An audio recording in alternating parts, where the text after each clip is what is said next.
Yo, what's up guys? Welcome back for another DevPro Duel video. New Buster Blader cards. I think it was a few days ago that I finally got the remaining Buster Blader cards from BOSH, Breakers of Shadow. So let's take a look at the new cards first, the new deck list, and then a few example duels against the new Dinomist deck with artifacts. So definitely an interesting matchup. So we had a few new Buster Blader cards. The one we already knew was, what is it called? The Dragon Buster Blade, you know, the Destruction Sword card that you can just equip to one of your Buster Blader monsters, and then when it's equipped to one of your Buster Blader cards, you can either special summon it to have that possible level 8 synchro play, or when it's equipped, your opponent cannot special summon monsters from the extra deck. So that's kinda good, since we know, pretty much every deck nowadays uses their extra deck, right? And then we have the best level 1 here in the deck, which is Companion. Companion gets the effect when normal summoned. You can search pretty much every Destruction Sword card from your deck and add it to your hand. So most of the time you'll be searching out your Fusion spell card. And then one of the new ones recently revealed is Wizard Buster Blade. It also has that equip effect that you can equip to one of your Buster Blader monsters. And when it's equipped, your opponent, or at least all of your monster effects from the opponent in their grave are negated. So it's okay, I think it's perfectly fine. As a one-off in the main deck, it of course depends on the metagame if the card is better, right? And its second effect is that you can unequip it, send it to the grave to take back one, one destruction card from your, destruction sword card from your grave back to your hand. So you can just reuse something from the grave. So I think the card is best at just one in the main deck. Yeah, I also added to the main deck Sacred Sword of 7 stars to get your draw engine going. And then the other new cards that were recently revealed, Arms Buster Blade, the Destruction Sword card, level 4. I'm not main decking it since it also has that equip effect. You can just equip it to one of your Buster Blader monsters, and while it's equipped, spell and trap cards that are already face up on your opponent's side of the field cannot activate their effects. So it's kinda decent, but it again heavily depends on the metagame, on which deck your opponent is playing. If your opponent has a lot of continuous face-up spell and traps, the card's of course much better, but if your opponent doesn't play any of those, the card is kinda useless, right? You can also unequip it to give your Buster Blader monster 1000 extra attack, but I don't really like it in the main deck. It's up to you if you want to main deck it or not. Then the new Buster Blader, as I mentioned in one of my previous video about the Buster Blader cards, most of the time in like 99.9% of the cases, it's just better to have the regular Buster Blader at your disposal rather than the new Buster Blader, since it's only considered Buster Blader while it's on the field or in the grave. So you can, for example, not tribute your companion to special summon your new Buster Blader from your hand. The only reason why I would consider running your new Buster Blader is that you can search it out with Companion. So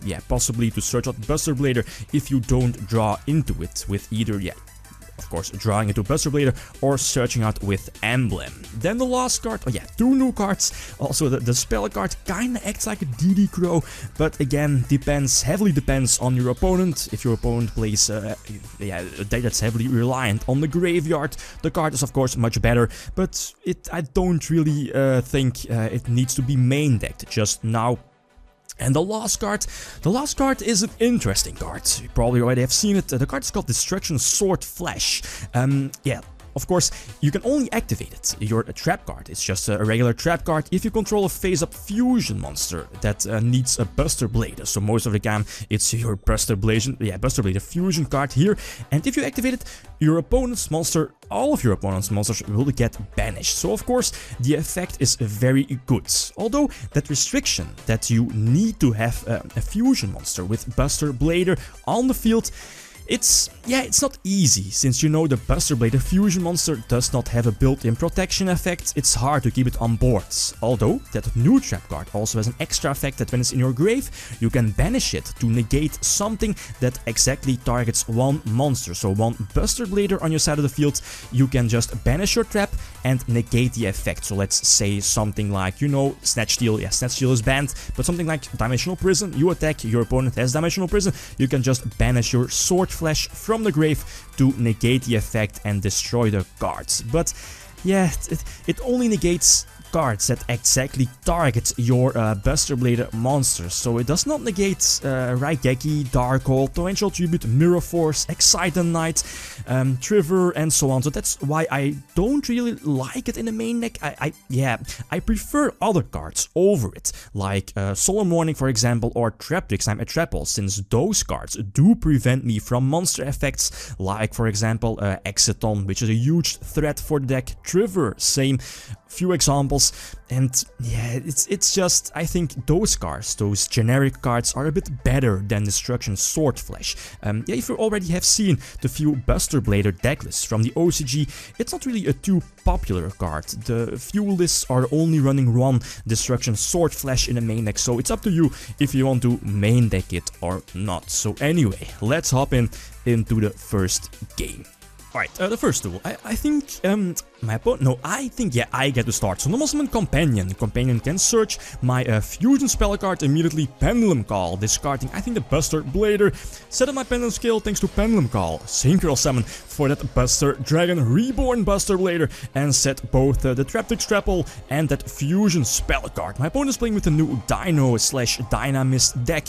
You know, the new Pendulum monsters coming out in BOSH, I believe, with artifacts. So that's definitely an interesting matchup here. He tried to destroy one of my back rows with that Dragon Pet Magician, hoping he would hit that fusion spell card, since we know that the combination of both the fusion Buster Blader and the synchro Buster Blader is deadly against a lot of decks. And now I can go for that new Red Dragon Archfiend, deal a lot of damage, and Gaga Cowboy style, pew pew my opponent for 1k life points during main phase 2 and finish the deal here. So a very quick duel. Anyway, next duel, he gets to start, immediately has that Search card charge, which kinda acts like a tanky for the new Dinomist cards. He can set up his Pendulum skill with both Magicians, kinda generic for every Pendulum deck, right? He goes for Infinity, he negates Companion with Infinity. Oh, okay, fine. Yeah, I think I can, yeah, I think that's a good move. It's just unfortunate for him. I had Pendulum Call as a follow-up, discarding that Magician, special summon it, and I also have Avian. Again, I cannot stress how good Avian is here in the deck, since again, the Synchro, the Buster Blader Synchro and the Buster Blader Fusion don't have a built-in protection effect, and Avian can protect them against cards like against cards like Dark Hole, Raigeki, Torrential Tribute. The card is so good, and thanks to Insight I can tutor my own Pendulum skill, normal summon Joker, also at 3 here in the deck, and Pendulum summon everything on board, and I can just nicely deal over 10k, I think, yeah, 10k damage and attack for the game. So very cool. Again, next duel, he gets to start. He's also playing that new Dinomist Rush, which kinda acts like a Sanctum. You can just special summon one of your Dinomist monster from your deck. I think it's unaffected by card effects from the opponent during the turn.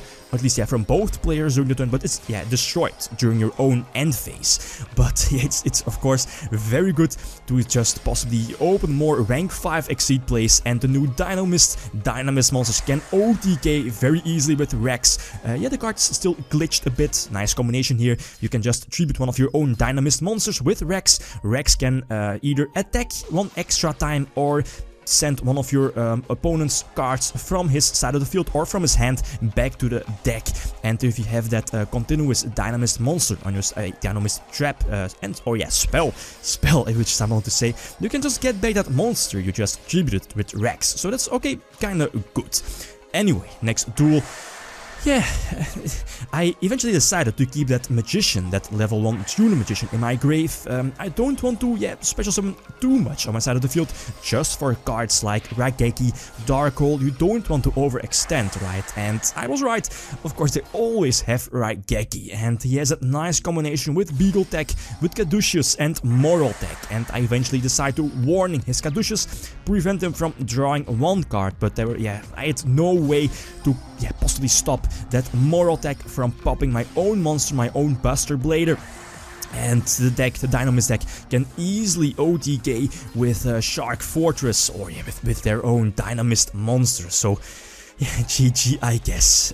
Anyway, last duel. My opponent gets to start. He has a very good hand, although he has no plays for his first turn. So now my turn immediately. Get some few draws with a Sacred Sword of 7-star sword. I eventually set up my Pendulum Scale and get some nice series of combos going. What is it called?